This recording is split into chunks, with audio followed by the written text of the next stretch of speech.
Сайн мэцэнэ. За энэ удаагийн хичээлээр 3D Max програмын цонхны доод хэсгээр байрладаг зарим нэг хэсгийг тайлбарлая. За тэгэхээр энэ бол фрейм байдаг. Фрейм өөрөөр хэлбэл нэг хөдөлгөөн хийхэд бол ерөнхийдөө ашигладаг. Нийтдээ бол нэг стандартаараа бол 100 фреймийг байдаг өгөөд за тэгээд үүнийгээ удирдах явдаг байна. За тэгэхээр фреймийн тоог нэмэхийн тулд энэ time configuration гэдэг дээр дарна. Энэ дээр бол frame rate гэдэг 1 секундэд NTS систем дээр тавьсан 1 секундэд бол 30 фрейм байна. За Canon дээр хэд байх вэ? Эдийг автоматар хэдээр тохируулах уу гэдгийг сонгож өгнө. За энд болохоор хэр хурдтай авах уу, тасралтгүй үргэлжлэлээр авах уу, бодит цагийн хурдаар явах уу гэдгийг сонгож өгнө. За харин эндээс 1 секундэд 30 фрейм байна гэж тооцсон бол нийт хичнээн анимашн хийхэд хичнээн хэмжээний фрейм байх вэ гэдгийг бол энд сонгож өгдөг байна. За тэгээд энэ бүхнийг фреймэд тохируулсны дараа энэ AutoKey гэдэг дээр дарснаар ингээд хөдөлгөөн хийх боломжийг ингээд бүрдүүлж өгдөг. Тэгэхээр энэ кадр дээр ямар нэгэн өөрчлөлт хийсэн бол тухайн фрейм дээр бол тэмдэглэгээ үүсдэг байна. За тэгээд энэ AutoKey гэдэг нь бол ерөнхийдөө бол ажлын талбар дээр өөрчлөлт хийснийг бол шууд автоматар бичиж авдаг бол харин SetKey гэдэг нь болохоор мөн адил гэхдээ тухайн ажлын талбар дээр хийсэн өөрчлөлтийг энэ түлхүүрний төвчин дээр дарснаар хадгалдаг байна. Хадгалдаг. За тэгээд тэр хийсэн хөдөлгөөн болгоныхоо тоглуулах, буцаах энэ төр үйлдэлүүдээ бол ерөнхийдөө энэ хэсгээр хийдэг. За тэгэхээр ерөнхийдөө бас өөр нэг юм нь бол энэ X, Y, Z гэх тухайн битийн тэнглэлгүүдийн мэдээллүүдийг энд оруулсан байх нь байна. За жишээ нь энэ боксыг хөтлөж үзье. Одоо бол ямар нэгэн хөдөлгөөн бол байхгүй. Харин AutoKey товчийг дарсны дараа 20 дээр за scale command-аар move command-аар ингээ байрыг хөтлөгч. За тэгэхээр ингээ автоматар ингээ тэмдэглэгээ шууд үүсэж байна. Автоматар тэмдэглэгээ үүсэж байна. За энийг зөөчье. За дараа нь 40 дээр энэ боксыг эргүүлье. Нийт 360 градус.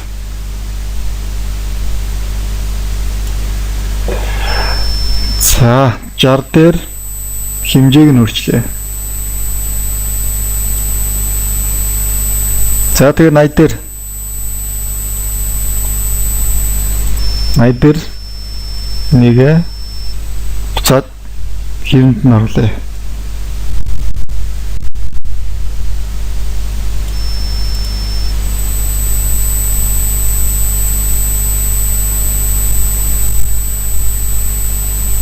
За ерөөхдөө дөрөвний хөдөлгөөн бол алдагдсан байна.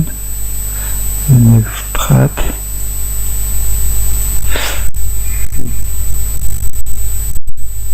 за ерөөхдөө нэг юм хөдөлгөөн орууллаа. За тэгэхээр одоо энэ хөдөлгөөнийг плей товч дарснаар нэг хөдөлгөөн явагдах нэ.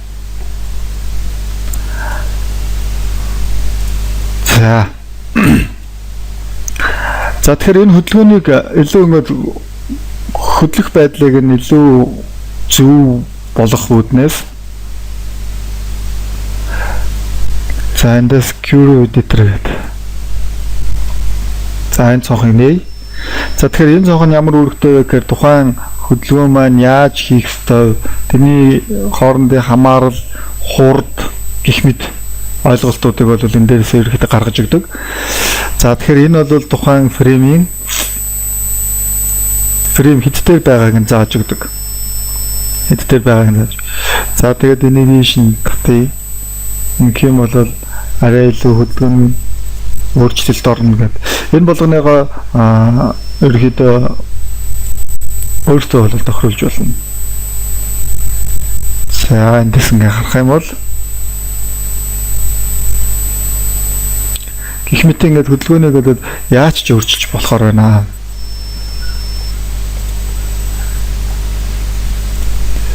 За ингээд хөдөлгөөнөө хийчихнэ. За дараа нь бидэрт дараагийн нэг тайлбарлах зүйл бол энэ ерөнхийдөө за хөдөлгөөнийг бид нар ингээд доод хэсгээр ингээд удирдчихлаа.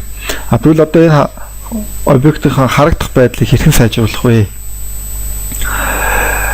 За үүний тулд rendering зэснээс material editor, compact material editor гэдэг командыг сонгоно. Keyboard-наас бол aim үсэг товчийг дараад гаргаж ирж болно. За тэгэхээр энэ render бол ерөнхийдөө 3D Max 2014 програмаар render нь бол арай өөр тохиолдолтой шууд эхэлдэг болохоор за үүнийг анхны default render руу хөдлөе.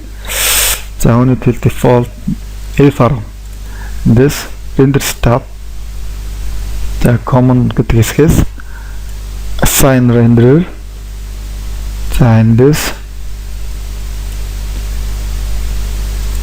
default screen line гэдгийг сонгоч.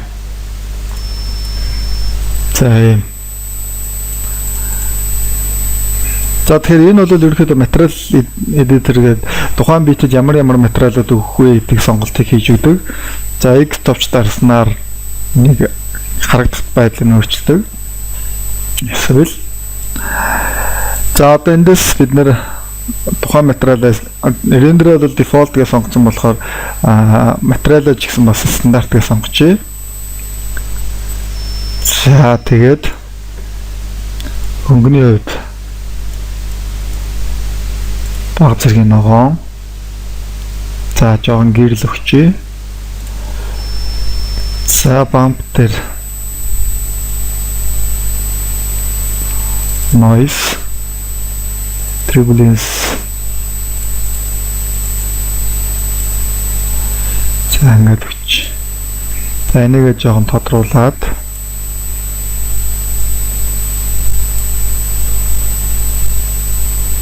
за тэгээд энэ битээ сонгож байгаад энэ материалыг ингээд чирээд тавьчих.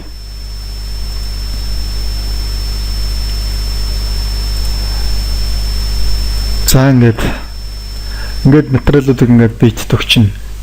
За рендер хийж үзье. За төрсийг ойртуулж яагаад